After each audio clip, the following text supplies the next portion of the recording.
Oke, halo teman-teman. Sekarang kita coba bahas kuis yang tadi ya. Kita coba kerjain ulang dari awal. Kalau teman-teman dikasih data kayak gini, ini kan kita pertama-tama ada yang kuning-kuning nih harus dikerjain. Pertama-tama kita mau cari total sales. Total sales itu kan sebenarnya banyaknya kuantiti yang kita beli sama harganya berapa. Tapi di sini ada diskon, berarti kita harus potong sama diskonnya. Jadi teman-teman bisa pertama-tama klik dulu di sini. Ini functionnya bisa di sini juga diklik ya teman-teman. Mau di sini boleh, terserah. Terus kita tinggal masukin rumusnya. Rumusnya kan tadi quantity kali unit price. Terus kita harus kurangin diskon. Diskonnya itu harus dikaliin terhadap quantity sama unit price-nya lagi. Jadi di sini kita kaliin lagi quantity kali unit price kali diskon. Udah, harusnya sih nggak ada error. Udah. Bener ya teman-teman? Nah, udah gitu nanti teman-teman di sini bisa gak usah drag ke bawah karena tadi aku lihat di kelas masih ada yang drag satu-satu, tapi teman-teman arahin kursornya ke pojok kanan bawah, nanti tanda plusnya berubah nih jadi kayak hitam gini. Terus teman-teman double klik. Hai. Atau cara kedua, kalau misalkan nggak jalan si double kliknya, teman-teman bisa Ctrl Z dulu ya, aku balikin. Teman-teman Ctrl C, udah lepas tangannya, geser kursornya ke kiri, terus Ctrl Shift ditahan, terus tambah yang panah bawah di keyboard teman-teman, ke bawahin supaya muncul di bawah gini. Ini kan jadi data paling bawah nih. Geser ke kanan, ini kan tadi yang kosong. Tadi kan teman-teman udah Ctrl C ya, udah copy, tinggal paste Ctrl V. Oke. Nah, nanti tinggal teman-teman Ctrl C lagi, sama pakai Ctrl Shift lagi, tarik ke atas. Ctrl V. Oke. Itu cara kedua. Jadi nggak usah di drag satu-satu ke bawah. Kalau tadi yang tanda ininya nggak jalan buat double kliknya. Oke.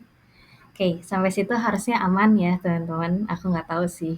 Kalau misalkan teman-teman nggak pakai OS-nya Windows, mungkin teman-teman harus cari shortcut-nya lagi. Yang ini aku kebetulan pakainya Windows ya teman-teman. Terus kita coba cari harga satuan resmi sama supplier. Ini caranya gampang, teman-teman. Kan kita udah punya tab data supplier. Jadi kalau teman-teman dikasih workbook kayak gini, lihat tabnya ada apa aja. Tadi beberapa mahasiswa ada yang nggak ngeh kalau ada data supplier di sebelah kanan ini. Jadi teman-teman lihat, terus di sini kita bakal ngelakuin lookup. Pertanyaannya lookupnya pakai HLOOKUP atau VLOOKUP. Nah, karena data teman-teman per kolom kayak gini, jadi untuk satu kolom ini satu data yang sama ya teman-teman, jadi satu kolom. Misalkan untuk kolom C itu kan customer name. Region ini semua region. Yang ini produk. Ya udah, berarti kita pakai yang namanya VLOOKUP atau vertical lookup. Kalau datanya kebalik, contoh, misalkan aku copy aja ya, ini buat contoh. Terus teman-teman misalkan lakuin namanya transpose. Nah, kalau gini kan datanya udah jadinya per row ya, teman-teman. Satu data yang sama di satu row yang sama. Jadi bukan kolom. Nah, kalau ini baru namanya kita pakai HLOOKUP. Oke. Ya, harusnya aman. Nah, sekarang kita panggil nih function VLOOKUP-nya. Kita sama dengan lagi kayak biasa kita panggil terus VLOOKUP tab. Nanti di sini teman-teman lihat di bawahnya ada permintaan yang harus teman-teman isi. Ada lookup value, ada tabel array, ada kolom index number, sama range lookup. Lookup value itu kuncinya, teman-teman kuncinya kemana? Jadi kalau teman-teman perhatiin, coba kita lihat ya. Di sini ada yang namanya produk. Di sini juga ada yang namanya produk. Yang sama itu produk. Jadi ya udah itu jadiin kunci. Tapi beda soal lagi kalau misalkan di sini ada ID ya teman-teman. Misalkan di sininya kita punya ID produk. Oke, ini 1, 2, 3, 4, 5, 6 dan seterusnya. Ya udah berarti kita pakai lookup value-nya terhadap ID produk. Berarti di sini juga harus ada ID produk. Jadi kita cari yang sama ada di tab data penjualan sama di tab data supplier, mana yang samanya gitu ya. Loh kan yang kategori juga sama, iya, tapi kan di sini macam-macam. Kayak kalau lihat di sini kolom B, produk itu kan ada oli, ban, kampas rem. Kalau di sini kan kategori ada yang sama nih, ada yang double. Salah satu syarat untuk jadi primary key itu dia nggak boleh ada yang double kayak gini, ini kan double-double ya teman-teman, aksesoris gitu. Jadi itu nggak bisa dijadiin untuk lookup value teman-teman. Oke, udah kita lanjut ya, lookup, terus kita klik ini. Kenapa nggak range? Kenapa tadi beberapa orang ada yang kayak gini range? Nggak di range. Kenapa? Karena kan nanti ini teman-teman di double klik kayak tadi, di double klik supaya munculin ke bawah. Otomatis E2 ini akan berubah. Yang tadinya E2 berarti maju lagi ke bawah, ke row bawahnya berarti ke E3, ke E4, ke E5. Jadi nggak usah di range lagi. Nanti dia otomatis berubah. Beda hal kalau teman-teman kunci. Kalau misalkan teman-teman pakai FNF4, ini kebetulan aku pakai HP, jadi dia FNF4 shortcutnya. Kalau di beberapa laptop aku nggak tahu, teman-teman bisa cek lagi aja dia shortcutnya apa. Kalau dikunci kayak gini, baru dia nggak akan kerubah. Nggak percaya, cobain aja teman-teman. Nih, misalkan ini aku nggak pakai rumus dulu ya, E4, oke. Kalau kita drag ke bawah, ini jadi E3, yang ini jadi E4, ini jadi E5, oke. Kalau kita kunci, oke, nggak rubah ya teman-teman, dia tetap E2, itu fungsinya dikunci supaya nggak kegeser.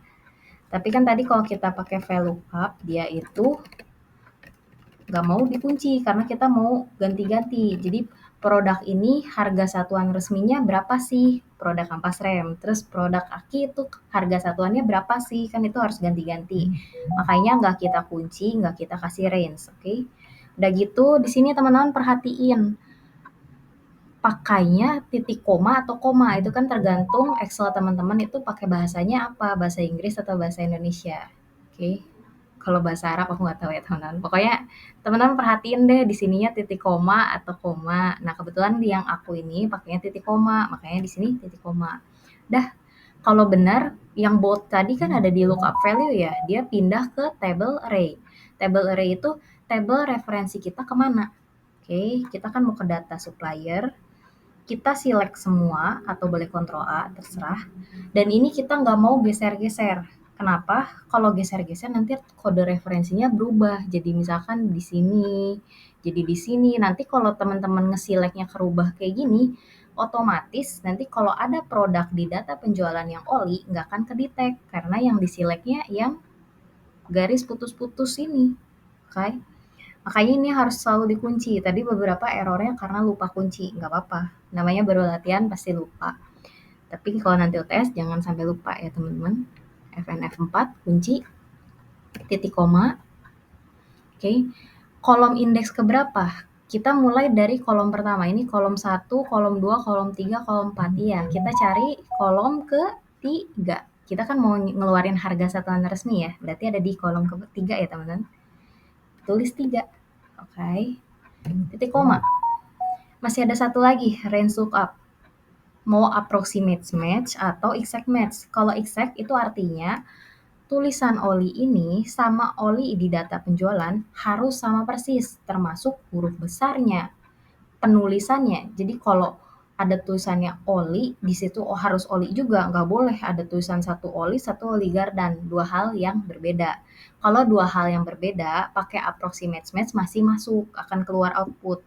Tapi kalau pakai false atau exact match itu dia nggak akan keluar. Karena kan namanya juga exact, harus sama persis, nggak boleh ada bedanya. Oke. Nah, karena di sini kita udah sama persis ya udah kita pakai false. Boleh 1, boleh 0. Kalau false itu yang 0. Atau teman-teman mau false gini juga boleh, sama aja. False gini atau 0 gini sama hasilnya. Oke. Biar nggak bingung kita pakai false. Ya udah kenapa nggak pakai true semua, Miss? Ya nggak pakai true semua karena true itu pertama searching-nya lebih lambat. Kedua, bisa jadi ada error kalau nanti misalkan ada yang mirip-mirip. Di sini misalkan ada filter udara, terus di sini ada filter apa gitu. Itu akan jadi kendala kalau teman-teman pakai yang true. Makanya kalau udah tahu dia exact ya udah pakainya yang exact.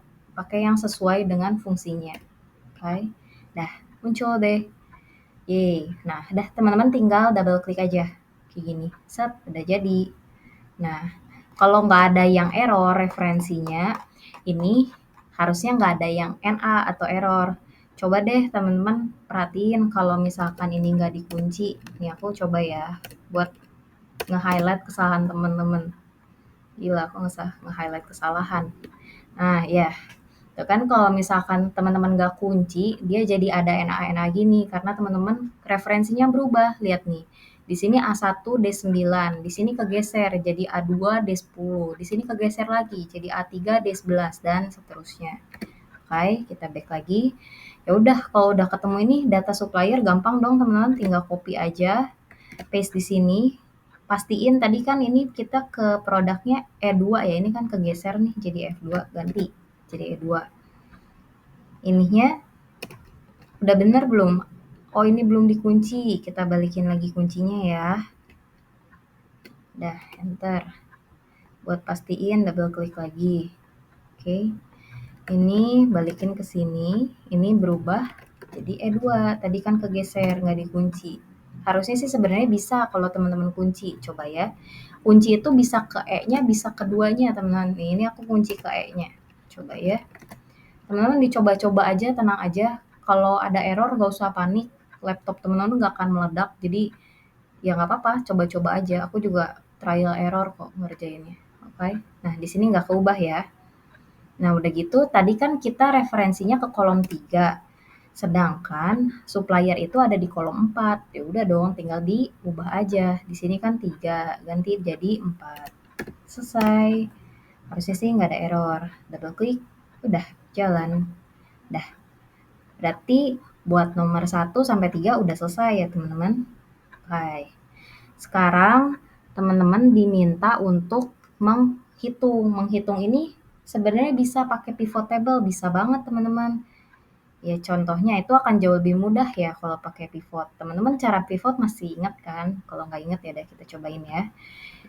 Teman-teman pertama Ctrl A dulu, select semua tabelnya. Terus cari ke tab insert.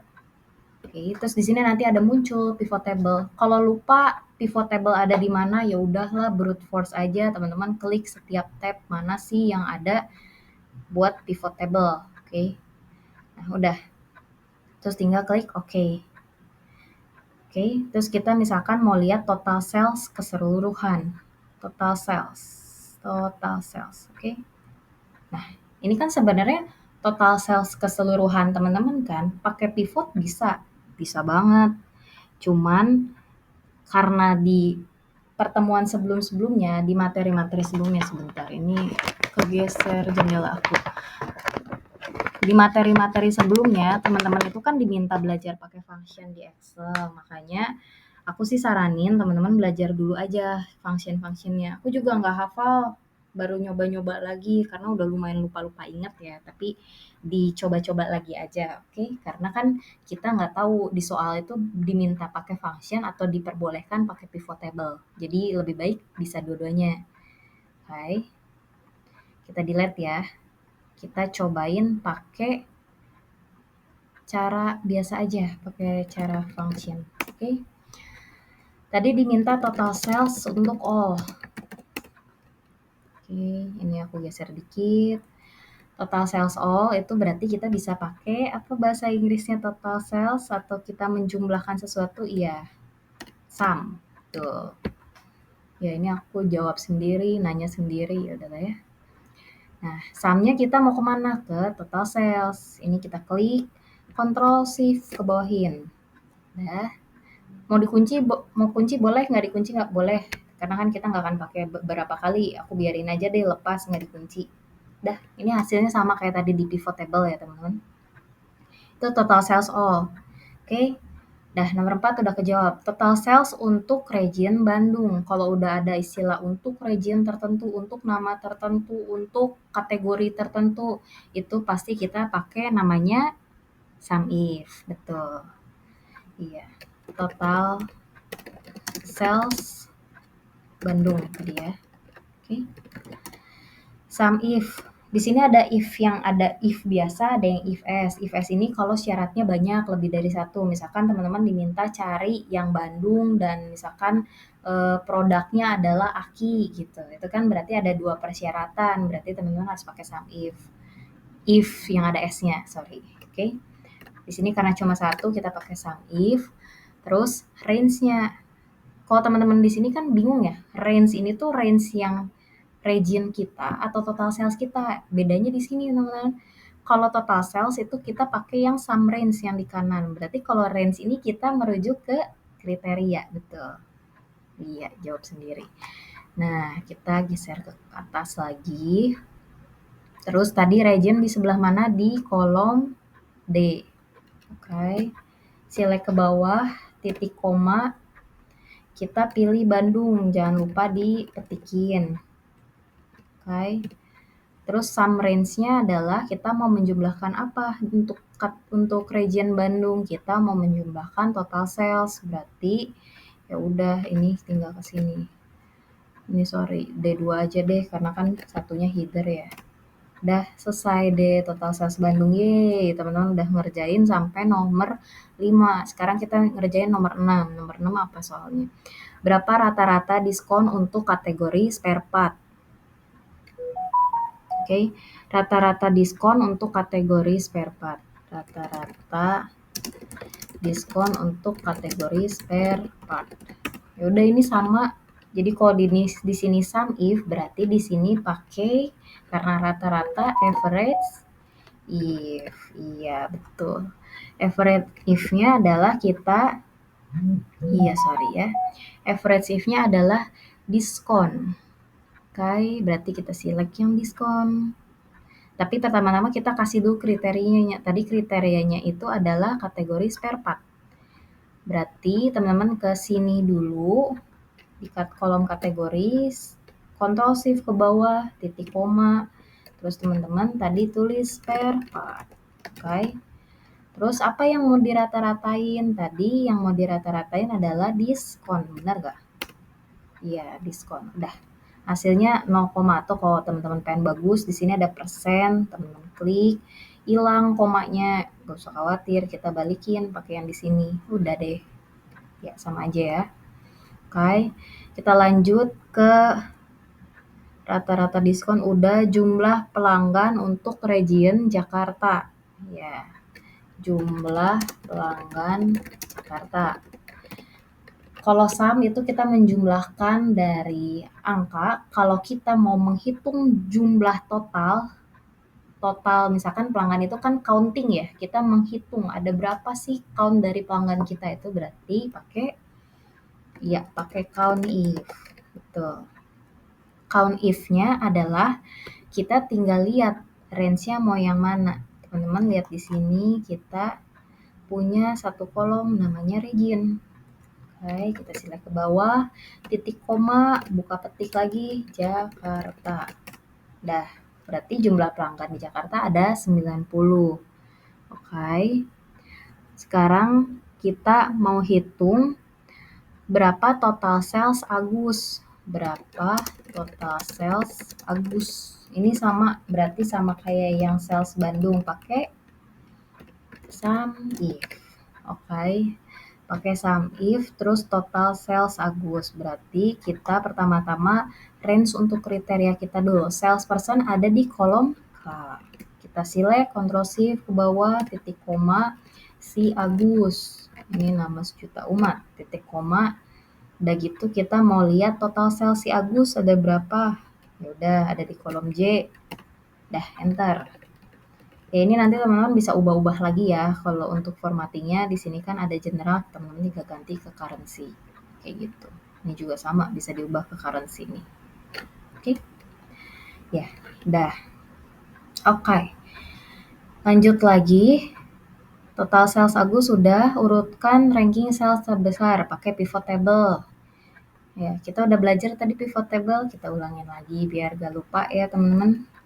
Ctrl A, ke tab insert, pivot table, new worksheet itu kita bikin worksheet baru atau tab baru. Existing worksheet berarti teman-teman udah nyediain worksheetnya, terus teman-teman klik gampang mana, gampang yang new worksheet lah teman-teman. Kalau existing bisa aja. Nah, kita coba ya. Teman-teman sediain dulu sheet kosong. Pivot table, new existing worksheet, locationnya teman-teman pilih dulu di mana, di sini. Oke, bisa kan? Jadi bedanya gitu, kalau existing worksheet teman-teman udah punya sheet-nya. Ya, ingat ya, awas jangan sampai lupa lagi. Tadi ada yang nggak dipilih, soalnya bikin existing worksheet tapi nggak dipilih ini di mana. Kalau new worksheet dia udah bikinin nih, aku coba hapus lagi ya. Oke, set, Ctrl A, insert pivot table, new worksheet, oke. Terus tadi ada beberapa yang error pas bikin pivot table, itu nggak apa-apa ya teman-teman, biasanya sih karena versi worksheet-nya beda sama yang punya aku, Excel-nya beda. Jadi solusinya adalah teman-teman ini Ctrl A, select semua, bikin worksheet baru, blank workbook kayak gini. Terus teman-teman copy paste yang tadi udah teman-teman copy. Biasanya udah errornya solve kok. Tadi juga beberapa dari kalian udah solve errornya. Oke, oke, dah. Oke, sekarang kita mau cari apa tadi? Sales terbesar untuk setiap salesperson. Oke, berarti kita tinggal cari salespersonnya. Taruh di mana ya? Kolom atau row? Atau filter atau value? Ini bebas. Filter itu untuk melakukan filtering. Nih, jadi kita bisa pilih. Oke, mau pilih siapa namanya. Tapi kan kita mau ranking ya, berarti kita tidak melakukan filter. Berarti bukan di filter dong, salah. Taruh di kolom. Oh, muncul nih nama-namanya. Tapi dia panjang banget jadi kolom. Jelek ya teman-teman. Coba kita pindahin ke row. Nah, di row lebih enak ya bacanya. Jadi dia bacanya per row, kalau di sini dia bacanya per kolom gitu. Tapi sama aja, sebenarnya teman-teman bisa memunculkan total sales-nya. Kita taruh di value ya. Total sales-nya tetap muncul ya. Sini beda nggak? Nggak, sama aja. Cuma beda visualisasinya. Terus di sini nanti kelihatan sum of total sales. Berarti kita sudah menjumlahkan untuk setiap salesperson. Ini bisa diganti-ganti ya, nggak defaultnya sum aja. Teman-teman klik yang panah drop down ini ada value field setting. Value field setting ini bisa teman-teman ubah, bisa jadi sum, count, average, max, min. Nih cobain aja deh satu count. Tuh kelihatan. Jadi total salesnya kan tadi berupa uang. Kalau sekarang counting Agus itu sudah menjual berapa banyak? Oh udah menjual 75 kali. Mungkin ya ini kali sih satuannya. Oke. Tapi karena tadi di soal kita diminta total sales, ya udah biarin aja sum. Udah jadi. Nah, sekarang kita harus melakukan order atau pengurutan karena kan kita mau melakukan ranking sales terbesar untuk setiap salesperson. Dilihat satu-satu bisa aja kita cari mana yang paling besar, tapi kan udah bukan zaman dinosaurus lagi ya teman-teman. Jadi kita coba pakai tools yang ada di Excel. Di sini ada sort and filter, teman-teman klik. Terus di sini ada sort smallest to largest, largest to smallest. Tinggal teman-teman mau pilihnya yang mana. Karena di sini kan largest ya, kita ya udah pilih largest. Udah. Ini jawaban yang nomor berapa? Ini yang ini lagi. Yang nomor berapa sih ini? Nomor 9. Berarti ini urutannya si Elisa dulu, Dani, Gilang dan seterusnya. Oke. Ya. Oke. Kemudian di sini kita mau apa? Berapa total sales untuk bulan Oktober? Total sales untuk bulan Oktober. Oke. Kita lihat lagi ke data kita. Iya. Di data kita nggak ada bulan. Kita punyanya tanggal lengkap. Gampang dong. Teman-teman kan udah belajar ini ya. Pakai function untuk day, month, year. Kita punya function namanya month untuk melihat bulannya saja dari tanggal kita. Ya, udah. Ini month. Teman-teman bisa bikin kolom baru, tabel lagi, kolom baru. Ya, kayak biasa double klik udah kita dapat month-nya. Ini bisa menjawab yang tadi, tapi belum beres. Tadi tulisannya total sales ya. Sales Oktober kalau nggak salah. Oke, berarti kita pakai sum if lagi ya teman-teman. Sum if. Terus range kriterianya itu berarti yang month. Oke. Kriterianya kita pilih Oktober itu bulan Mei, Juni, Juli, Agustus, September, Oktober. Bulan 10 ya teman-teman. Oke. Udah gitu kita mau total salesnya. Nih, set. Udah, ini total sales Oktober teman-teman. Oke.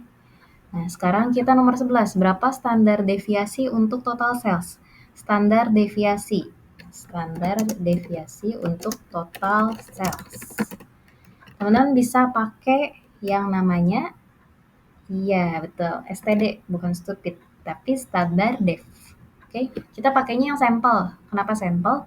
Karena bukan populasi. Karena ini kita punyanya ada berupa dataset ya teman-teman, data yang hasil olah kita sendiri atau kita kumpulin sendiri. Jadi kita nggak bisa pakai yang namanya standar dev populasi. Oke, dah muncul nih. Sekarang tinggal kita lihat range. Ini udah bentukannya range. Gak usah satu-satu ya teman-teman.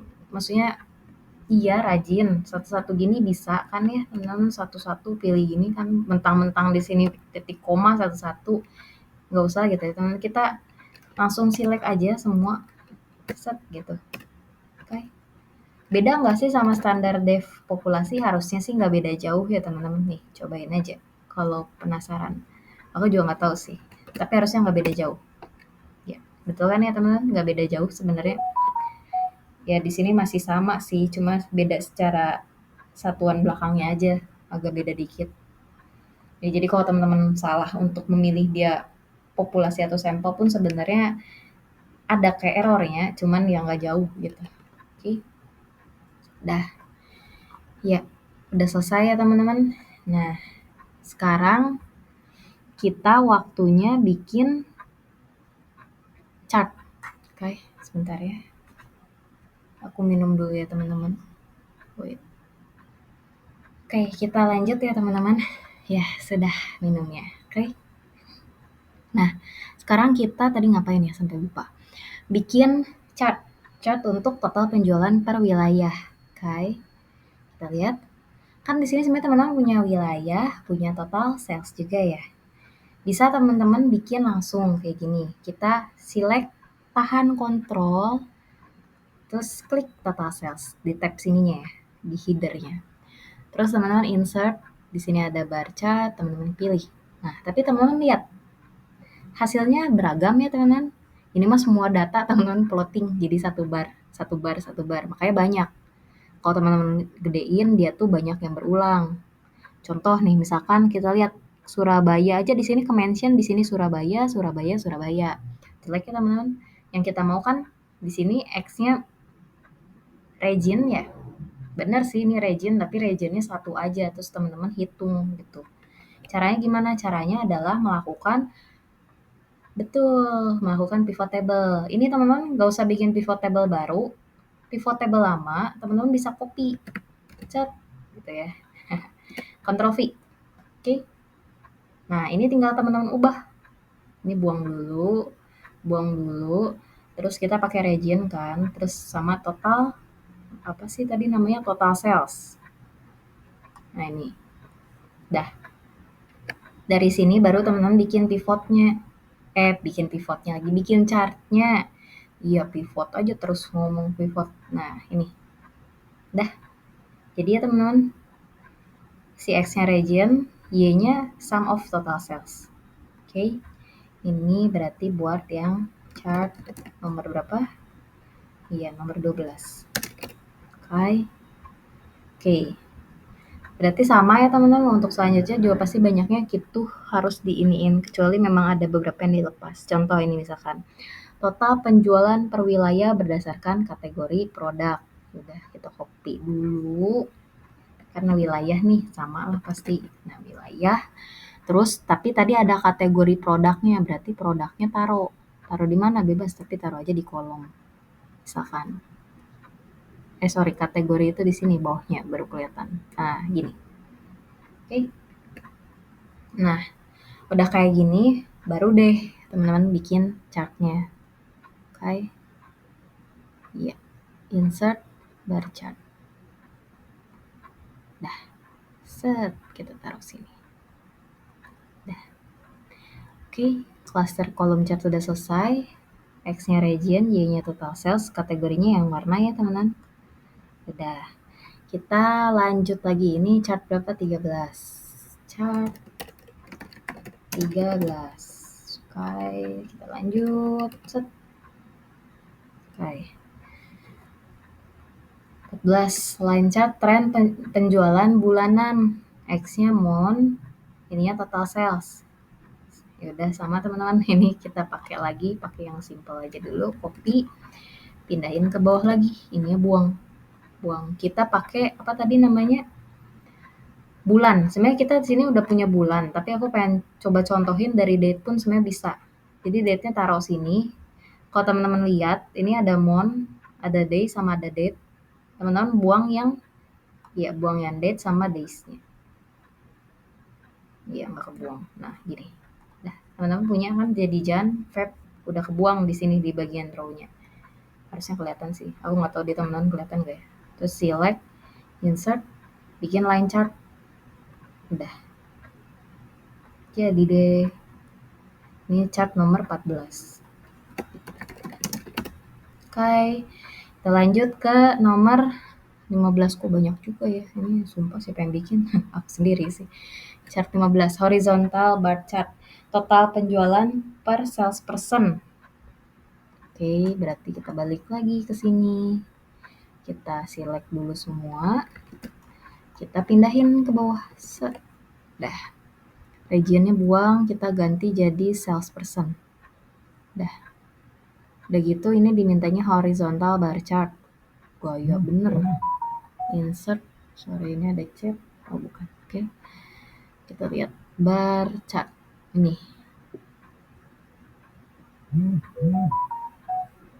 Oke. Udah, klik OK. Muncul ini yang horizontal. Ini overlapping ya, nggak apa-apa. Overlapping itu karena satuannya teman-teman gedein juga jadi nggak overlapping kok. Oke. Ini nomor 15. Oke, nomor chart 15 itu. Ya sama. Oke. Udah gitu lanjut ke scatter plot. Kalau scatter plot sih biasanya nggak usah pakai pivot karena kita mau melihat setiap hubungan antar data point kita dari data point yang untuk sumbu X sama sumbu Y. Di sini X-nya unit price, Y-nya total size. Total size lagi total sales, oke? Nah, iya kita balik lagi di sini. Ya, teman-teman bisa tadi itu kan unit price ya, bener? Unit price sama total sales. Itu jangan semua disilik deh bawah. Ke atasin lagi, tahan kontrolnya ke bawahin. Insert, scatter. Nah, jadi ini kita cut, pindahin ke sini deh, biar rapi. Iya. Ini datanya memang gini ya teman. Nah, karena kan memang angkanya nggak beragam. Jadi datanya kurang, apa sih sebutannya, kurang disperse gitu ya, disperse. Jadi kurang menyebar gitu. Tapi nggak apa-apa, memang datanya gitu mau diapain lagi, biarin aja. Oke. Ini buat scatter plot kita, chart nomor 16 ya. Chart nomor 16. Sudah. Itu apa lagi? Oke. Ada WA bentar. Oke. Kita lanjut. Sekarang kita bikin grup frekuensi untuk total sales. Oke. Betul. X-aksisnya kategori, Y-nya total sales. Oke. Kita copy dulu deh satu pivot. Sini. Udah gitu buang dulu. Oke. Nah, sini kita mau lihat kategorinya dulu. Yaudah. Kategori taruh dulu di kolom. Oke. Total salesnya nanti kita breakdown. Berarti kita ambil dulu total salesnya. Oke. Nah, total salesnya kan kayak gini ya. Terus kita mau pakai count di sini. Jadi ada berapa banyak, bukan sum. Total sales yang taruh sini, ini masih sum, ubah jadi count. Oke. Jadi yang 5.600 di spare part ada 2 biji.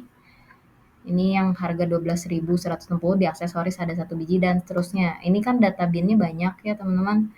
Data bin tuh ngerti kan ya, rentangnya banyak, macam-macam, beragam. Tapi kalau di soal itu diminta dia di grouping. Ini ada di materi slide berapa lah, aku juga nggak tahu sih teman-teman. Cek lagi aja ke LMS teman-teman. Dia ada caranya bikin grup frekuensi untuk data kontinu atau data yang banyak kayak gini. Oke. Nah, teman-teman di sini kan lihat tuh datanya sampai 5 juta beragam banget. Kita balik lagi ke atas. Teman-teman klik kanan, di sini ada kayak grup nih tulisannya kayak grup. Ada tulisan grup, teman-teman. Klik. Oke. Startingnya ini 5.600 itu nilai minimum di data teman-teman. Endingnya di berapa ini? 5.490.000 itu berarti nilai maksimum di data teman-teman. By berapa? Ya coba-coba aja ya teman-teman. By 1.000 belum bisa jadi tiga kategori ya. Padahal di sini kita diminta 3 kategori, berarti groupingnya masih salah. Grup lagi. Ya udah coba pakai angka 2. Nah, 2 udah jadi 3 kategori ya teman-teman. Jadi ada 3. Nah, 3 kayak gini udah cocok nih, cocok banget. Bisa kita iya, ini bunyi HP-ku. Udah cocok nih, bisa kita ubah jadi kategori low, medium sama high. Jadi buat yang pengeluarannya atau spending uangnya di 5.600 sampai berapa ini? 2 juta itu dianggapnya low. Ini medium, ini yang high. Teman-teman bisa ini copy aja. Set gitu, copy. Terus di sini paste-nya aku biasanya lebih senang pakai paste value gini. Oke, karena kalau di Ctrl V biasa nih ya, aku balikin lagi ya.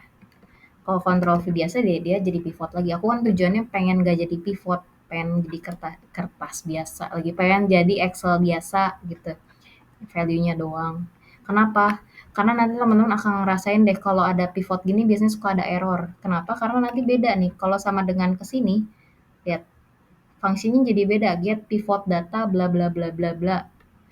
Ini biasanya sering ada kendala, suka keubah-ubah karena di sini kan pivot ini base data raw data teman-teman kan. Kalau ini ya udah bener, tinggal set gitu. Aku lebih senang ini, tapi itu balik lagi ke preferensi ya teman-teman.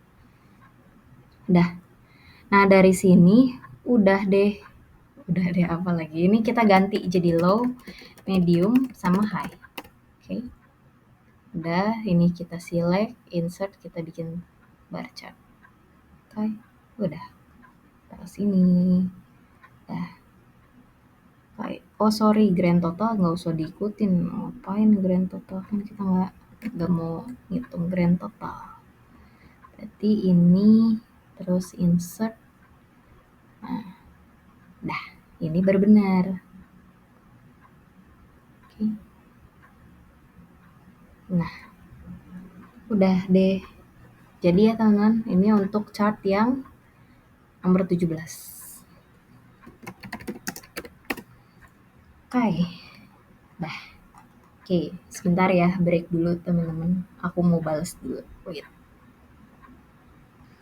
Oke, kita lanjut ya teman-teman. Kita lanjut ke soal peluang, probability. Oke. Oke.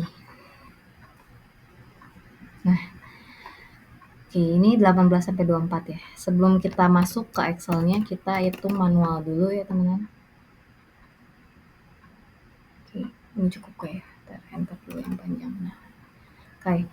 Di sini teman-teman diketahui dari 10 video yang teman-teman unggah, peluang tiap video dapat lebih dari 1000 like itu 0,3 ya. Oke. Sekarang teman-teman diminta hitung peluang tepat 4 video. Jadi dari 10 video itu tepat 4 video itu tembus lebih dari 1000 like, oke. Jadi kalau teman-teman bayangin, ini suruh bayangin apa lagi. Ya, teman-teman misalkan nih punya 10 video ya, berarti di sini ada video 1. Ya, ini gambarnya jelek, sorry ya, pakai mouse. Video 2, video 3, dan seterusnya sampai video ke berapa? Ke 10. Kan tadi ada 10 video yang diupload. Nah, teman-teman diminta berapa sih peluang tepat 4 video yang tembus lebih dari 1000 like. 4 video itu berarti apa ini nyebutnya? Berarti ada sampel setnya itu apa aja? Bisa macam-macam ya teman-teman yang tepat 4 video. Berarti bisa V1, V2, V3, V4. Ini tepat 4 video dong. Ini kan tepat 4 video. Video pertama, video kedua, video ketiga, video keempat. Like-nya tembus lebih dari 1000 like. Bisa juga V2, misalkan V3, V4, V5. Ini juga 4 video, cuma beda lagi. Video kedua, video ketiga, 4, 5. Bisa apa lagi? Bisa video 1, video 3, video 5, misalkan video 7. Banyak ya teman-teman? Banyak. Nah, kalau banyak gini berarti kita harus ingat-ingat materi sebelum peluang kita belajar apa? Ya, belajar permutasi sama kombinasi, teman-teman. Oke. Nah, kalau di sini karena kita nggak mentingin urutan, berarti kita bisa pakai yang namanya kombinasi ya, teman-teman. Karena kita nggak peduli mau V4 3, 2, 1 sama V1, 2, 3, 4 itu akan dianggap sama karena kan videonya yang itu-itu aja, urutan di sini tidak berpengaruh. Artinya berarti di sini teman-teman akan menggunakan namanya pertama kombinasi. 1 ya. Kedua, teman-teman akan menghitung distribusi binomial. Kenapa binomial? Karena di sini kan berarti teman-teman akan diminta lebih dari 1000 like atau kurang dari 1000 like. Oke. Kalau teman-teman cari, iya, di sini teman-teman cari.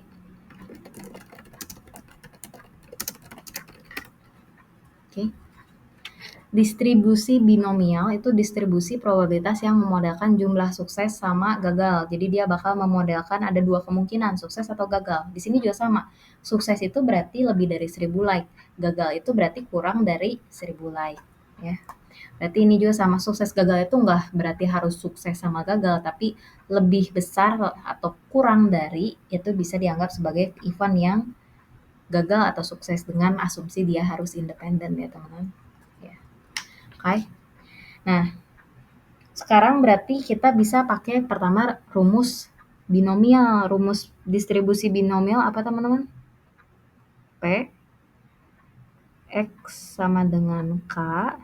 K itu berarti jumlahnya berapa banyak percobaan kita sama dengan N. N itu total yang kita lakuin atau all size-nya atau seluruh apa yang kita lakuin. Misalkan di sini berarti ada 10 video, berarti N-nya 10, K-nya itu berarti kita akan mengambil 4 kejadian atau 4 sampel. Berarti N10, K-nya 4. Kemudian kita hitung probabilitas suksesnya. Probabilitas suksesnya adalah P pangkat K, oke, dikali yang gagal itu berarti kalau sukses itu ada 100, yang gagal itu tinggal dikurangin aja ya, 1 kurang P. 1 kurang P ini untuk yang gagal, kita ngitung yang gagal, pangkat, ya, N min K. Ini rumus distribusi binomial. Oke. Oke, sekarang kita mau menghitung peluang X sama dengan berapa? 4. Karena kan di sini kita mau 4 video.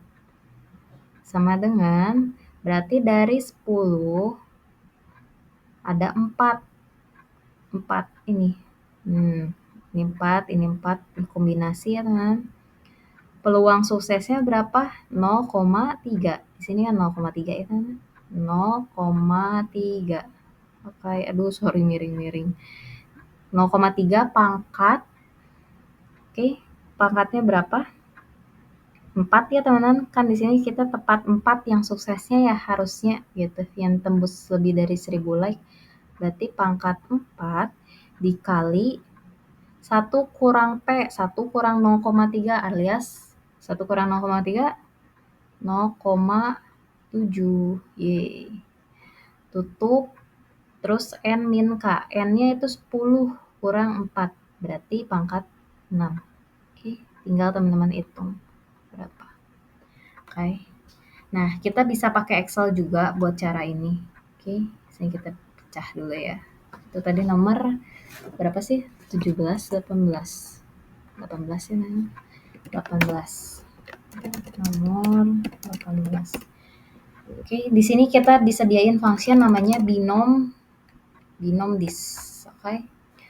Nah, di sini ada number X-nya. Number X-nya itu berapa percobaannya atau number sampel kitanya berapa. Tadi kan 4 ya, number of sampel kita 4, trials kita ada berapa tadi? Ada 10. Kita kan mencoba mengupload 10 video. Berarti 10, probability S atau probability succeed-nya. Succeed-nya berapa tadi? 0,3 ya teman-teman. 0,3 titik koma Nah, karena kita tidak melakukan kumulatif itu misalkan kita mau menghitung peluang 1, peluang 2, peluang 3, kita jumlahkan, itu namanya cumulative distribution function. Tapi karena di sini tidak melakukan itu, maka kita akan menggunakan PMF ya, probability mass function atau false. Oke, enter. Dah. Berarti hasil tadi ini, hasilnya harusnya sama ini, teman-teman. Oke. Udah, selesai. Nomor 18 beres ya, teman-teman. Udah. Kita lanjut lagi. Ini banyak banget, sumpah. Oke, enter dulu. Oke. Nomor 19, di sebuah coffee shop, 60% pelanggan pesan es kopi. Oke, jika ada 5 pelanggan, peluang minimal 3 orang pesan es kopi. Oke. Ini juga sama, berarti kita pakai distribusi binomial. Bener ya? Karena dia jadi pesan es kopi atau nggak jadi pesan es kopi. Ada 2 ya hasilnya, sukses dan gagal. Ada 2, eventnya bakal jadi 2. Oke. Nah, kita coba lagi pakai bosannya warna hijau, kita ganti warna apa ya? Pink. Oke. Nah, teman-teman di sini kan ada 5 pelanggan ya. 5 pelanggan, misalkan aku misalin aja deh biar kebayang. Pelanggan 1, pelanggan 2, pelanggan 3, miring-miring, pelanggan 4, pelanggan 5. Berarti minimal harus ada 3. Berarti bisa aja yang 1, 2, 3 ini sukses atau dia Oke, nanti aku balas. Sukses, beli es kopi, yang lainnya tidak beli es kopi, misalkan beli apa, kaum matcha ya, sekarang orang lagi terkenal matcha. Oke, gagal. Bisa juga sukses, di sini yang pelanggan 3 ternyata nggak beli, yang pelanggan 4 sama 5 beli es kopi misalkan. Minimal 3 orang kan, berarti 4 orang boleh nggak? Boleh dong, kan minimal 3 orang, 4 boleh, 5 boleh, semuanya sukses boleh. Oke. Mau semuanya SSS boleh juga, karena kan minimal 3. Berarti ini semuanya asumsinya adalah pelanggan 1, 2, 3, 4, 5 beli es kopi. Oke. Nah, ini akan lebih banyak daripada yang tadi ya teman-teman, dari yang sebelumnya ini akan lebih banyak. Karena berarti kita harus menghitung apa aja? Menghitung peluang tepat 3. Menghitung peluang dia tepat 4. Menghitung peluang dia tepat 5 yang suksesnya. Oke. Berarti kita bisa membuat rumus gini. P X, oke. Minimal 3 orang berarti lebih besar sama dengan ya 3 orang itu sama aja kita menghitung peluang tepat beli 3 orang atau tepat suksesnya 3 orang, peluang tepat 4, atau peluang bukan atau sih dan peluang tepat 5. Oke. Atau dengan kata lain, teman-teman harus ingat ya, ada satu apa sih istilahnya namanya, aku lupa, satu rule lah, satu aturan bahwa semua peluang A tambah peluang B dan seterusnya teman-teman, dan seterusnya ini kalau dijumlahkan harus sama dengan 1. Makanya yang tadi juga bisa 1 kurang karena gitu ya teman-teman. Setiap apapun peluang itu harus kalau dijumlahkan totalnya 1, harus, nggak bisa ditawar-tawar, nggak bisa nego ya teman-teman. Ya, kita bukan lagi di pasar. Oke, berarti kalau kayak gini aku sebenarnya bisa aja menghitung dengan cara 1 dikurangin peluang X lebih kecil dari 2 ya teman-teman. Karena kan ini kita kalau ditotalin 1, berarti kita bisa hitung yang 2-nya, peluang 2 sama peluang 1, terus 1 dikurangin peluang 2 sama peluang 1-nya aja. Oke. Nah, berarti kalau kayak gini, kita akan menghitung kumulatifnya teman-teman. Kumulatif dari K-nya berapa teman-teman? Mulainya 3 ya? 3 orang sampai dengan, karena suksesnya bisa 5 berarti sama dengan 5. Oke, ini sigma. Oke.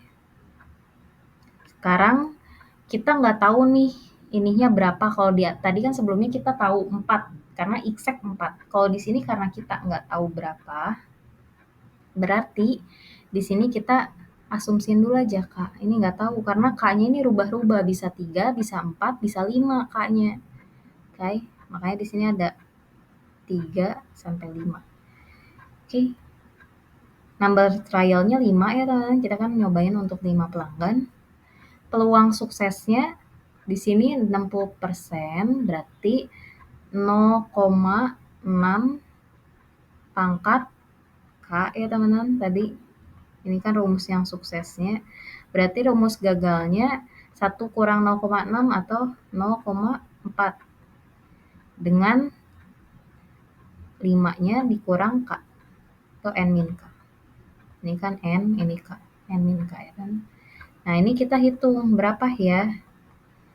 Teman-teman bisa masukin satu-satu. Satu-satu itu gimana? Berarti teman-teman masukin 3, 5, ini kombinasiin, dikali 0,6 pangkat 3, dikali lagi, kali lagi 0,4 pangkat 5 kurang 3, berarti pangkat 2. Itu hitung 1. Terus nanti teman-teman geser lagi, K-nya 4.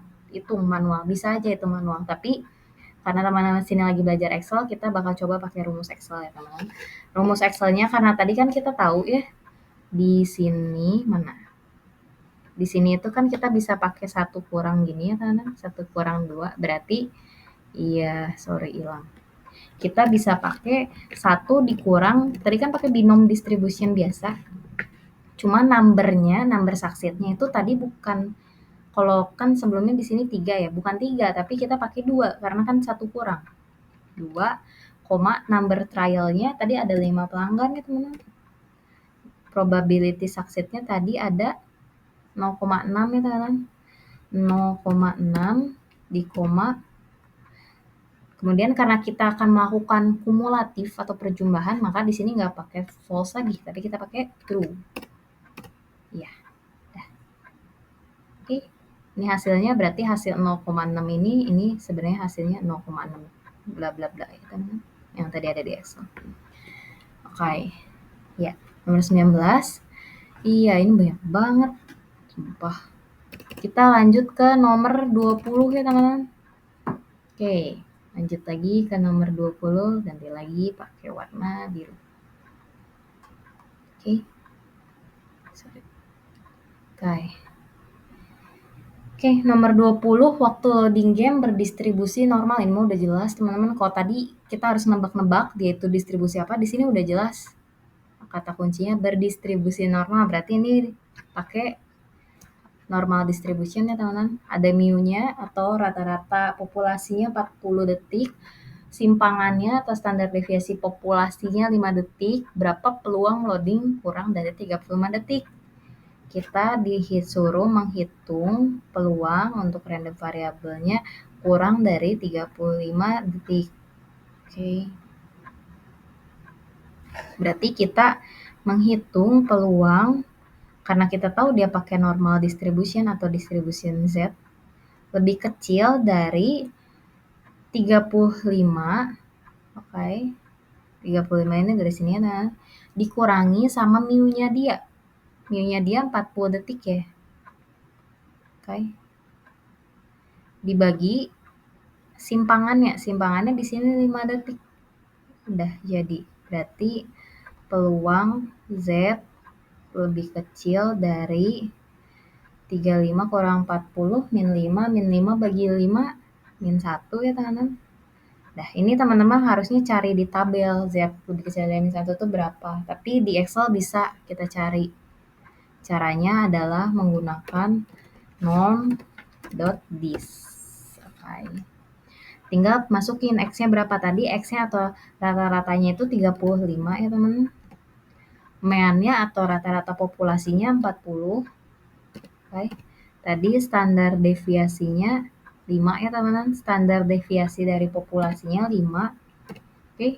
Karena ini akan melakukan kumulatif, ya karena kan kurang dari 35 ini artinya semuanya akan kita kumulatifkan ya teman-teman, berarti kita pakai true. Oke. Dah, hasilnya 0,15, berarti ini Kalau nanti teman-teman cari hasilnya 0,15. Udah selesai. Kita lanjut lagi ke nomor 21. Oke, kita ganti lagi. Nomor 21 pakai oranye deh. Oke.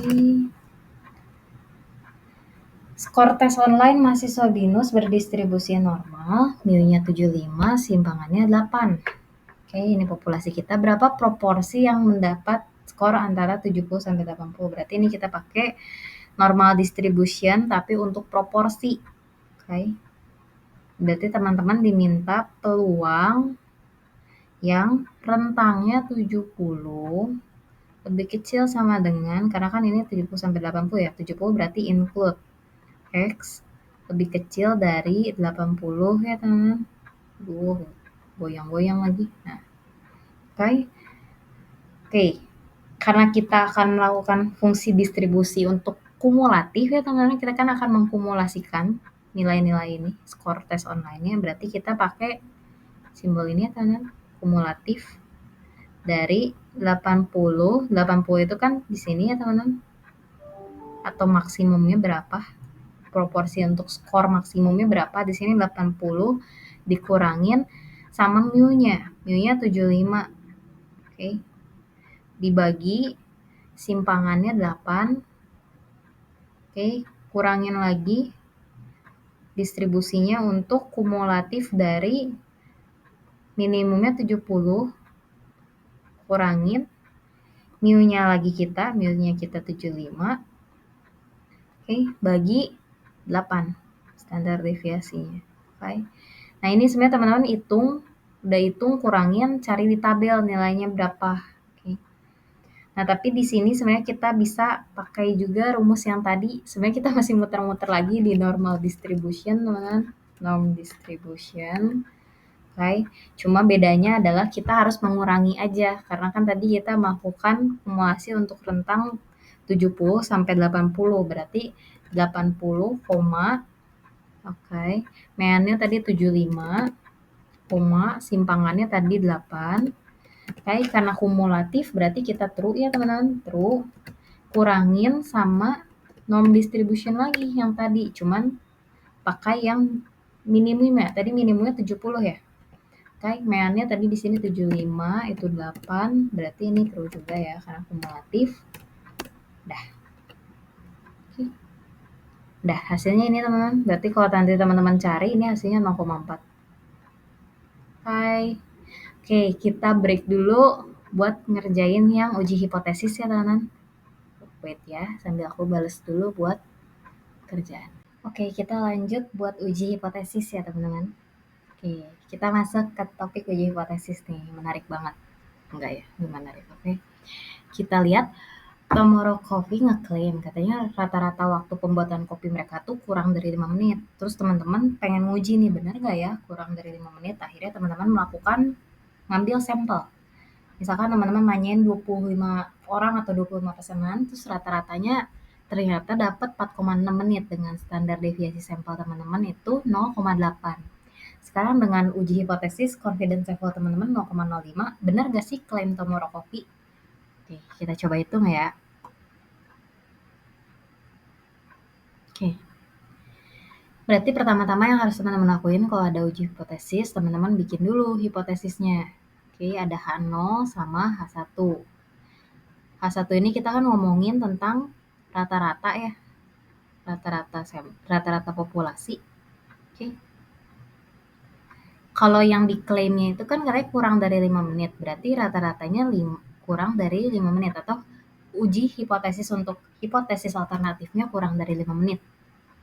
Sedangkan berarti H0-nya atau nol hipotesis teman-teman itu lawannya dari ini ya. Berarti kalau kurang dari 5, di sininya lebih dari 5 atau lebih besar sama dengan dari 5 menit. Oke. Kita mau uji yang mana sih yang diambil, H0 kah atau H1 kah? Karena kan klaim dari perusahaan teman-teman ini yang Tomorrow Coffee, kalau teman-teman lihat, dia ngeklaimnya yang ini ya, yang H1. Oke. Kalau teman-teman punya bentukan kayak gini, lebih besar sama dengan untuk di hipotesis nol, terus untuk hipotesis alternatifnya kurang, tanda kurang kayak gini, berarti ini masuk ke apa teman-teman, ke left tail ya. Oke, left tail. Ini yang warna kiri, ini yang warna merah, ini namanya area penolakan, rejection area. Artinya di sini kalau teman-teman angkanya ada di sini, teman-teman berhak untuk menolak hipotesis 0 atau H0. Tapi kalau teman-teman ada di daerah sini, yang warnanya aku kasih warna ini nih. Ya. Nih, yang warnanya galaksi-galaksi ini berarti teman-teman tidak boleh menolak H0 atau ini area penerimaan, acceptance region. Okay. Nah, cara tahu kita nolak atau enggaknya gimana? Berarti kita harus ngelakuin uji hipotesis. Di sini uji hipotesis apa yang dipakai? Karena teman-teman di sini nggak tahu standar deviasi populasi, jadi berarti teman-teman pakai t-test ya. T-test. Oke. Teman-teman ingat simbolnya ya. Jadi kalau teman-teman punya X bar, ini berarti lagi ngomongin rata-rata sampel. Tapi kalau mu ini lagi ngomongin rata-rata populasi. Kalau di sininya standar deviasi SD ini, berarti ini standar deviasi sampel. Kalau ada tanda sigma, berarti ini standar deviasi dari populasi. Baik. Rumus t-test itu rata-rata dari sampel atau X bar dikurangi rata-rata dari populasi, kita bagi dengan standar deviasi sampel, karena kan kita nggak tahu sigmanya. Di sini kita nggak tahu sigmanya berapa, makanya pakai t-test. Oke. Dibagi akar dari simpangannya tadi berapa? Si N-nya, sampelnya 25 ya teman-teman. Ini simpangan, yang ini N-nya. Atau X bar-nya di sini bisa kita langsung ganti aja.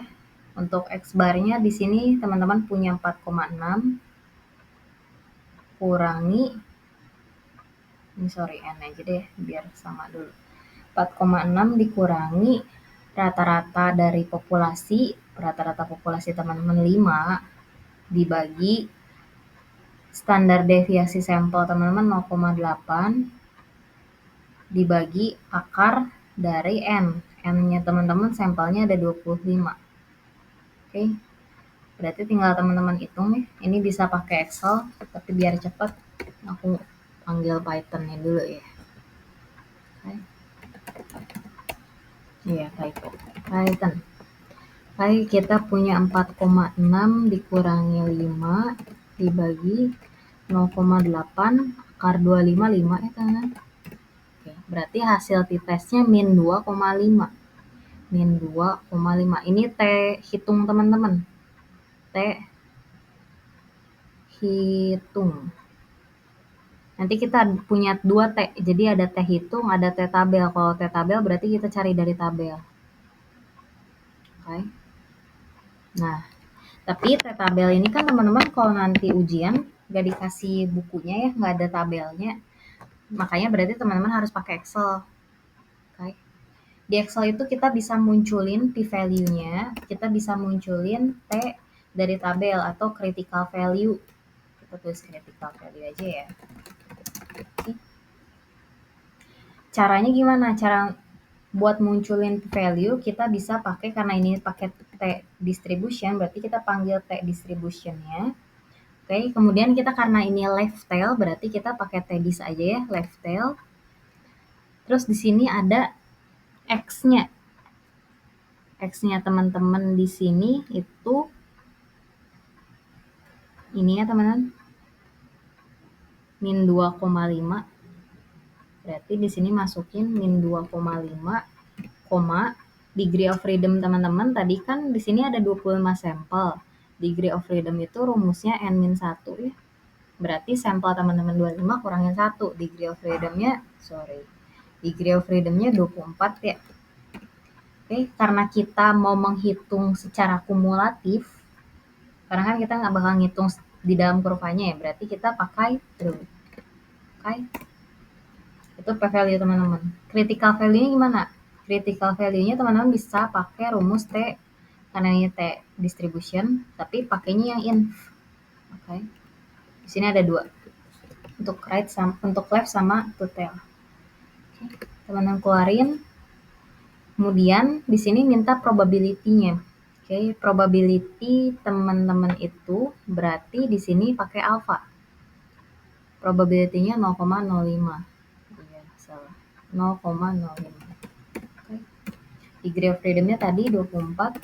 Berarti ini T tabel teman-teman atau critical value teman-teman. Oke. Nanti teman-teman bisa cek di video aku yang satunya lagi gimana caranya ngebandingin. Jadi kalau kita ngomongin p-value, kita bandinginnya sama alfanya. Oke. Tapi kalau kita ngomongin t-tabel atau critical value dari tabel, kita berarti bandinginnya sama t-hitung. Ya, nanti teman-teman cek di video sebelumnya aku pernah bahas. Oke. Nah, di sini teman-teman bisa lihat bahwa t-hitung teman-teman min 2,5. Oke. T-tabel teman-teman tadi min 1,71. Oke. Min 2,5 itu di mana, teman-teman? Di sini ya, kurang lebih min 2,5. Sedangkan min 1,7 harusnya lebih ke kanan ya, karena dia udah mau mendekati angka 0, udah mulai positif, berarti min 1,7. Oke. Artinya, karena min 2,5-nya teman-teman, atau t-hitungnya teman-teman, lebih kecil daripada min 1,7 atau berada di region penolakan, artinya teman-teman berhak menolak H0. Tadi kan di awal udah di state ya. Ini area rejection. Jadi kalau di sini teman-teman angkanya ada di sini, berarti teman-teman berhak menolak H0. Tapi kalau ada di acceptance region, teman-teman tidak berhak untuk menolak H0. Atau artinya teman-teman tidak punya bukti kuat untuk menolak H0. Karena di sini teman-teman menolak H0 teman-teman ini bahwa mengatakan rata-ratanya lebih besar dari 5 menit pembuatan kopinya. Ini ditolak nih, karena kan udah tadi dihitung ternyata kita tolak. Berarti kita akan menerima H1, yaitu rata-ratanya kurang dari 5 menit. Atau dengan kata lain, klaimnya Tomorrow Coffee betul, benar. Oke. Udah deh, satu nomor udah beres, kita lanjut lagi ke nomor selanjutnya. Oke. Di sini diketahui berikut merupakan jam bermain game. Ada 2 populasi teman-teman, populasi A sama populasi B. Populasi A itu yang cowok, populasi B itu yang cewek. Katanya populasi yang A itu rata-rata main gamenya itu 4,2 jam yang cowok. Dengan simpangannya 1,1, total sampelnya ada 30. Sedangkan yang cewek itu katanya mainnya 3,6, simpangannya 1, sampelnya sama 30.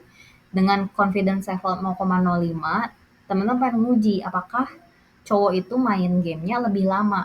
Di sini kita gunain DF-nya 58. Oke. Nah, berarti caranya adalah teman-teman di sini melakukan uji hipotesis untuk 2 sampel atau biasanya dikenal sebagai pool to sample t-test. Teman-teman bisa cari juga. Jadi dengan asumsi bahwa variansinya itu sama, variansi dari populasi A dan variansi dari populasi B. Oke. Ya, kita coba bikin dulu hipotesisnya, jangan di sini deh. Nanti ini jadi banyak. Sebentar ya, kita hapus dulu. Sini aja deh. H0 sama H1-nya. H1 itu yang diklaimnya teman-teman. Klaimnya bahwa ngatain rata-rata main gamenya cowok itu lebih lama daripada rata-rata main gamenya yang cewek. Untuk hipotesis nolnya atau nol hipotesisnya berarti yang kebalikannya, yang cowok itu main gamenya lebih sebentar daripada main game yang cewek. Ini beda ya bentuknya, yang lebih besarnya di hipotesis alternatifnya, sedangkan kalau tadi di atas itu yang lebih kecil. Makanya ini berarti tinggal kebalikannya aja. Ini karena ini lebih besar, maka kita pakai right tail ya teman-teman. Berarti nanti area penolakan teman-teman ada di kanan, bukan di kiri. Ini area penolakan yang aku warnain merah. Oke. Tinggal kita hitung. Cara hitungnya sama aja teman-teman, cuma bedanya adalah Kalau teman-teman tadi di sini X bar-nya itu kita kurangi dengan mu, berarti kalau di sini kita akan mengurangi kedua X bar, yaitu X bar untuk main game cowok, oke, kurangi X bar dari main game yang cewek. Dibagi sama teman-teman, kalau di sini teman-teman ada standar deviasi, ini juga sama, tapi ini standar deviasinya untuk populasi teman-teman ya, atau proporsi sebutannya, karena di sini kita akan melihat untuk proporsi yang cowok sama cewek. Tapi ini sama sebenarnya standar deviasi. Oke.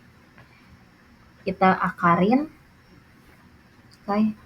Akarinnya sama apa? Akarinnya adalah sama 1/n, teman-teman. 1/n. 1/n untuk populasi yang A atau yang cowok ditambah 1/n yang cewek. Ya, ini miring. Dah, pokoknya tahu lah ya. Ya, kita enter lagi. Oke.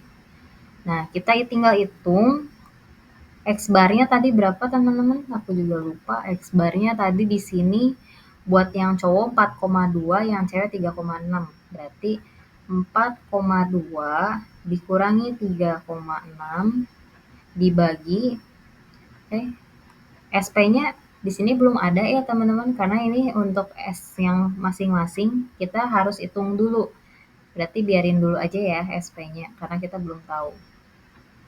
Akar dari 1 per, tadi jumlah yang cowok ada berapa? Yang cowok ada 30, yang cewek ada 30. Berarti tinggal 1/30 ditambah 1/30.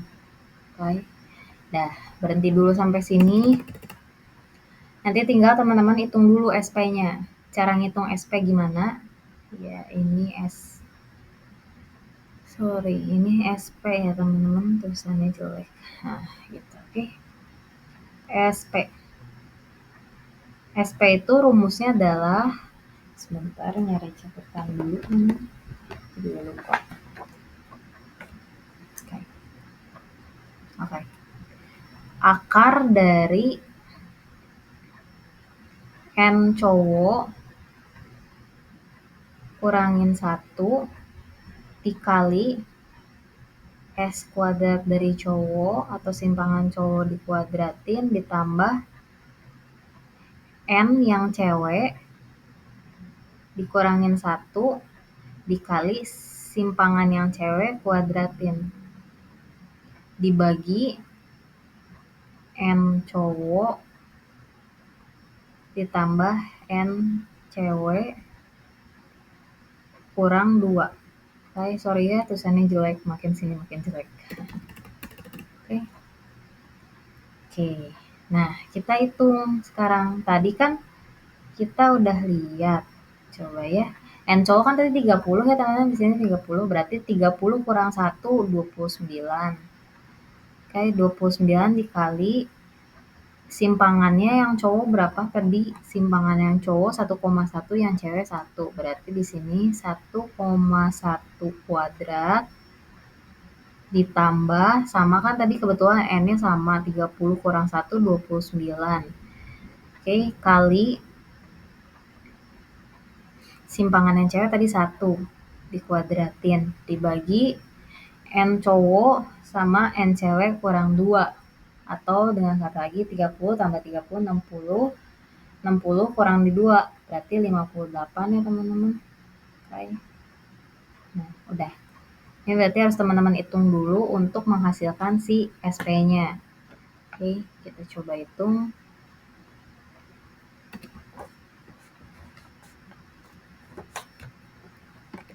4,2 ya tadi kurang 4,2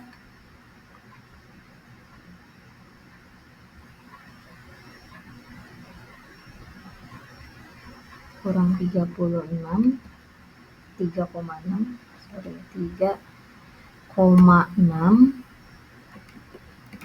bagi, nah ini nih yang ribet. Oke, berarti kita harus hitung si square root ininya dulu teman-teman.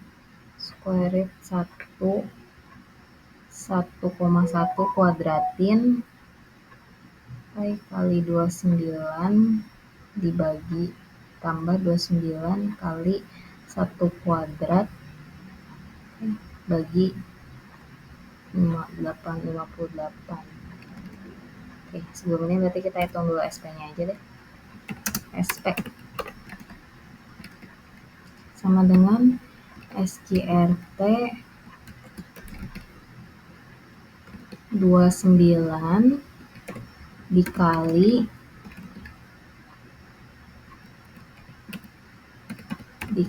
1,1 kuadratin kuadrat aku ingatnya Python kuadrat gini 1,1 kuadrat ini tutup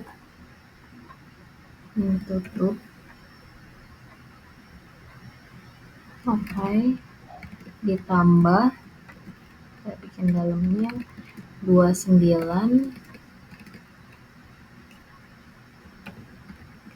kali 1 kuadrat 1 ya.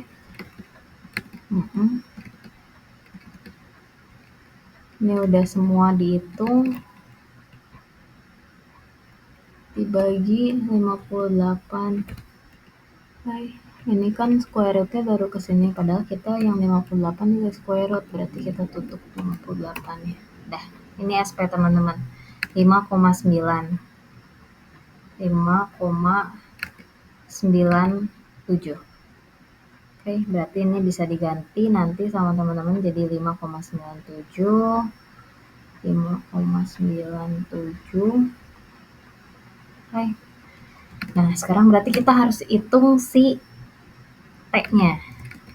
T-nya kita hitung. T-nya itu sama dengan 4,2 dikurangin 3,6. Oke, kita bagi sama 5,97. Oke, dikali square root dari 1/30 tutup tambah 1/30 tutup. Oke. Yang 4, ini kita hitung langsung semua dibagi 5,9 ini semua juga ya. Square rootnya cuma ke 1/30 tambah 1/30 tutup dulu, ini tutup lagi. Nah, ini kayak teman-teman. Oke. Nah, udah dapet T-nya, berarti teman-teman tinggal cari si critical value-nya dari si T-nya ya teman-teman. Critical. Oke, kita cari pakai tadi rumusnya masih sama, pakai T inverse. T inverse teman-teman. Oke, kita masukin probability-nya. Probability-nya di sini dapat 0,05, berarti di sini 0,05. Oke, titik koma, degree of freedom-nya di sini kita pakai asumsi 58. Oke. Ya karena kan tadi sebenarnya 58 ini udah ketahuan di sini ya teman-teman. Cuma aku tambahin karena bisa teman-teman nggak tahu degree of freedom berapa. Dari si N yang cowok sama cewek kita kurangin 2. Harusnya kan biasa degree of freedom N-1. Oke. Ya udah kita balik lagi 58. Dapat titik critical value-nya itu min 1,67. Oke, min 1,67.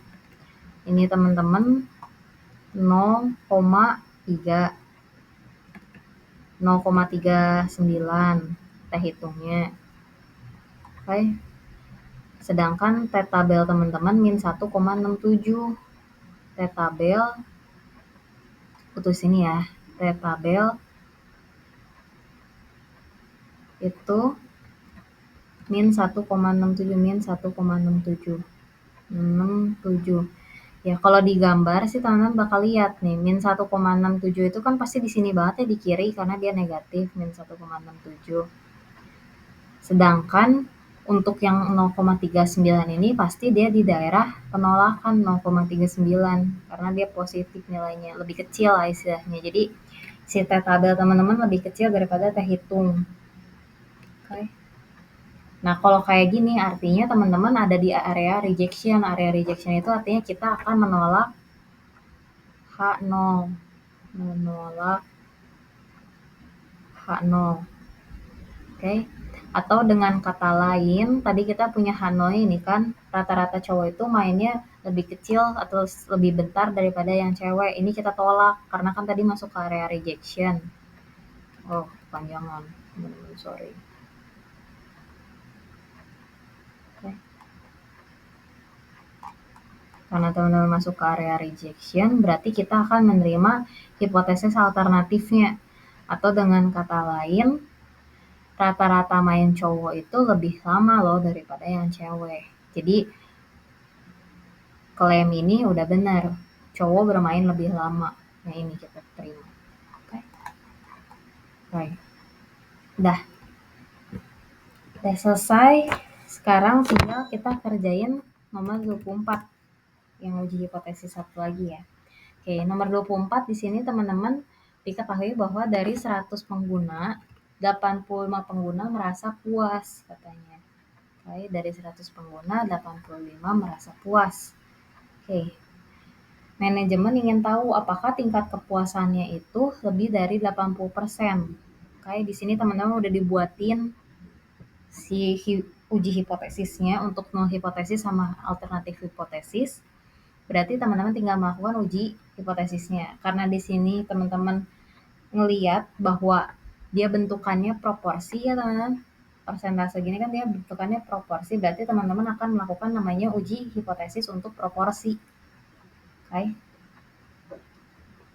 Karena kalau teman-teman lihat di sini, 85 pengguna dari 100 pengguna. Itu kan sebenarnya sama aja 85 per 100 ya teman-teman. 85 per 100.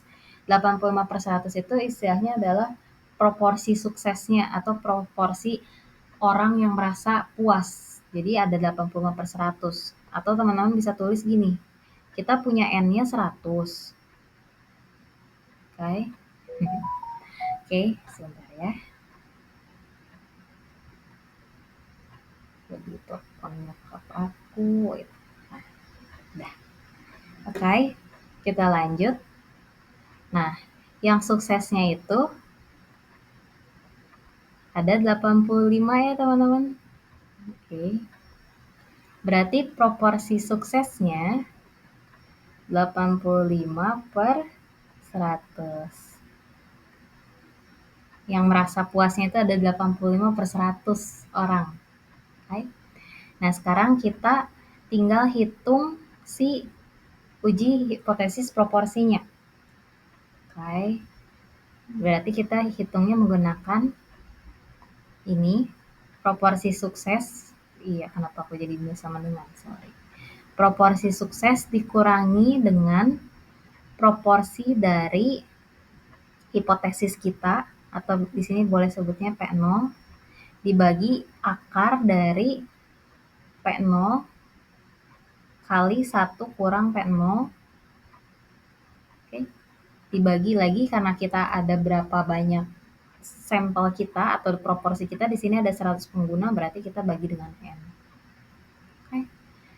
Sini untuk proporsi sukses teman-teman 85 per 100, 85 per 100 itu 0,85 ya teman-teman. 0,85 dikurangi proporsi teman-teman di sini ada 0,8, berarti kurangi 0,8 kurang bagi akar dari 0,8 ya, P0-nya 0,8 dikurangin lagi sama 1 kurang P0. 1 kurang 0,8 berarti 0,2. Oke. Dibagi N, teman-teman ada 100. Oke. Nah, berarti tinggal teman-teman hitung aja. Sini bisa pakai square root nggak ya? Aku juga lupa, teman-teman. Square root 25 bisa. Oh, nggak bisa. Harus import map ini kayaknya ya. Square root Python itu dia library-nya NumPy. Nah, import NumPy, oke. Coba.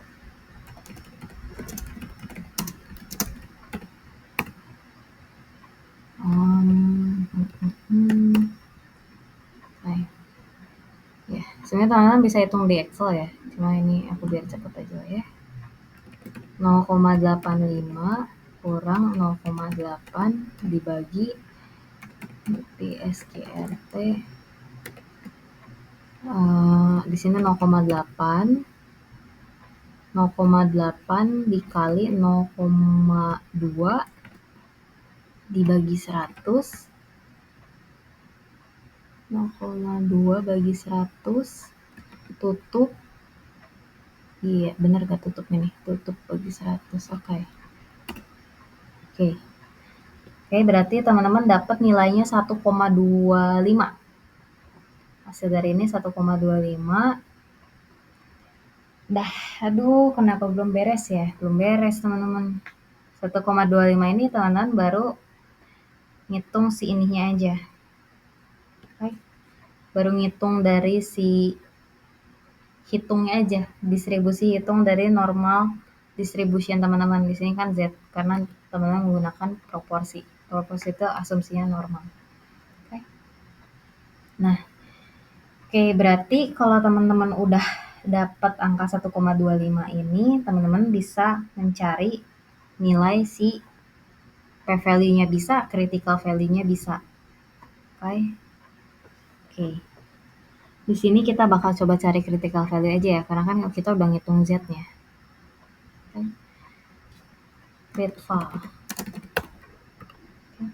Critical value untuk normal distribution teman-teman bisa pakai norm in. Kalau tadi kan T distribution ya atau t-test, makanya pakai t-in. Tapi kalau ini karena kita normal berarti pakai normal in. Terus probability-nya, probability-nya teman-teman di sini, karena di sini nggak kelihatan dia itu pakainya berapa ya. Di sini nggak ada angkanya sih. Tapi biasanya asumsinya itu 95% ya. Jadi kita pakai 0,95 ya teman.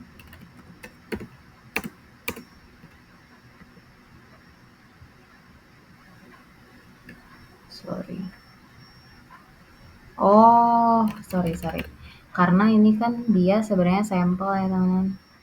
Berarti teman-teman nggak bisa langsung norm if tapi pakai normal ini. Karena ada standar deviasinya juga. Ya, ini kan ada S-nya. Oke, sorry. Nah, berarti kita asumsinya pakai 0,95. Oke, di sini kita dapat 1,64. Kita dapat si Z hitungnya itu atau critical value-nya 1,64. Oke. Tadi sebenarnya di sini kan kita harusnya bikin uji hipotesis dulu nih. Udah ada nih H0-nya P lebih kecil dari 0,8. H1-nya P lebih besar dari 0,8. Oke. Nah, berarti kan sebenarnya kalau teman-teman lihat di sini T-tabel teman-teman ada di 1,64. 1,64 sinilah anggapannya 1,64. Ini karena lebih besar berarti kita pakai right tail ya teman-teman. Right tail berarti area penolakannya ada di kanan. Ini kan lebih besar ya. Ini area penolakannya ada di kanan. Terus tadi si hitung kita yang udah dihitung itu dapat 1,25. Dia di pinggirnya 1,64. Berarti dia ada di area acceptance. Area acceptance ini artinya teman-teman nggak boleh mereject H0 atau dengan kata lain teman-teman menerima H0 teman-teman. Oke, iya nanti join. Oke, berarti teman-teman gagal menolak H0, berarti teman-teman menerima yang ini. Teman-teman lebih kecil dari 0,8. Atau dengan kata lain tingkat kepuasan teman-teman itu kurang sama dengan dari 80%. Jadi nggak benar gitu kalau manajemen bilang apakah kepuasannya lebih dari 80%, enggak loh, ternyata setelah diuji hipotesis kepuasannya itu kurang dari 80%. Gitu. Dah. Oke, untuk peluang kita udah beresin sampai nomor 24. Oke, sekarang kita masuk ke regresi. Ini sumpah nggak beres-beres. Ini probability ya. Oke. Kita tinggal hitung yang regresi analisis. Yang regresi ini saya teman-teman sama caranya teman-teman bikin pivot dulu aja sih, pivot yang kayak tadi ini. Jadi teman-teman ini ambil bulannya sama si total salesnya. Oke. Nah, ini ceritanya teman-teman untuk si prediksinya berdasarkan X-nya bulan ya teman-teman, walaupun ya biasanya nanti nggak bulan sih. Biasanya teman-teman akan punya, misalkan kalau X-nya itu di sini ada angka lain, katakanlah quantity ya, nanti bisa ke quantity juga teman-teman X-nya. Karena sebenarnya ini harusnya multivariat, tapi kita coba yang simple regresi aja ya, based on bulan aja. Oke. Nah, teman-teman di sini bisa copy, terus kita pindahin dulu ke sini. Oke, kita paste dulu. Kita jadi mon dulu. Iya, typo. Mon 1, 2, 3. Udah gitu select, double click. Nah, ini kita masukin ke tab data analysis, ke regression. Oke. Kalau teman-teman lihat, oh sorry tadi kecepatan ya. Karena aku udah pernah bikin. Kalau teman-teman lihat di sini, nanti teman-teman diminta Y-nya itu untuk yang B, untuk X-nya itu yang A. Output range-nya kebetulan aku pengen munculin di E. Jadi ya udah aku munculin di E1 sini. Terus aku mau munculin semua plotnya. Ya, jadi kalau teman-teman lihat ini semua plotnya aku munculin. Sorry, kita pindahin dulu.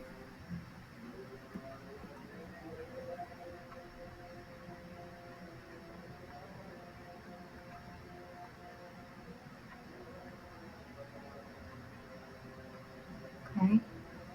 Nah, udah. Terus pertanyaannya adalah persamaan matematiknya ya, persamaan regresinya apa? Ya udah di sini teman-teman udah ada Y sama udah ada Y lagi, udah ada M sama ada B-nya ya teman-teman. Oke, kalau teman-teman lihat di sini teman-teman punya bias, bias itu intercept, ini B teman-teman, ini M teman-teman. Oke, kalau teman-teman punya persamaan Y sama dengan MX plus B, berarti persamaannya itu Y sama dengan M-nya ini masukin ke sini, terus X-nya biarin X aja, tambah biasnya yang ini, masukin ke sini. Nah, itu persamaannya. Terus pertanyaan selanjutnya adalah berapakah error teman-teman?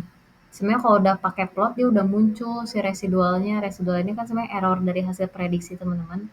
Ya udah sebenarnya tinggal teman-teman averagein aja dari residual atau errornya. Ini error teman-teman sebanyak ini.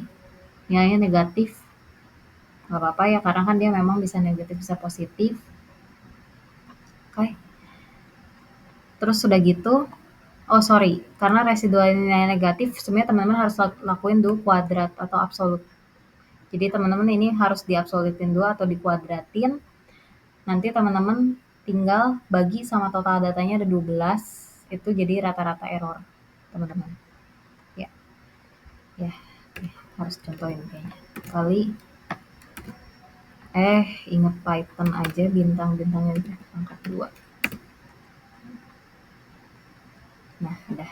Terus berarti teman-teman tinggal average def lagi, average biasa aja, average. Ya, ini error teman-teman. Oke.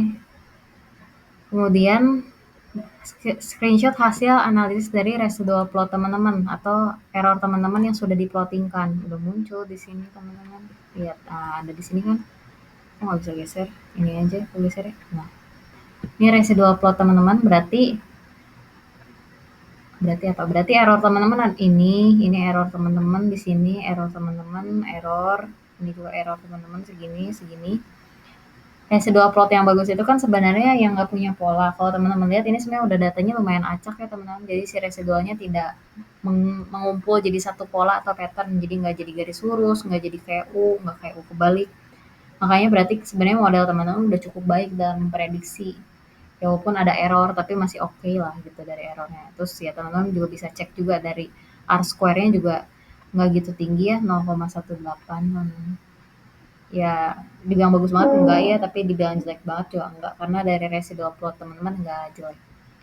Oke, ya tinggal teman-teman tempelin aja hasil dari Excel ini ke Word teman-teman. Oke, cuma kayak gitu aja. Ya semoga teman-teman bisa ngerti juga, dan good luck ya teman-teman buat UTS teman-teman. Semoga nilainya baik, semoga teman-teman bisa mengerjakan dalam setiap mata kuliah apapun. Oke, makasih.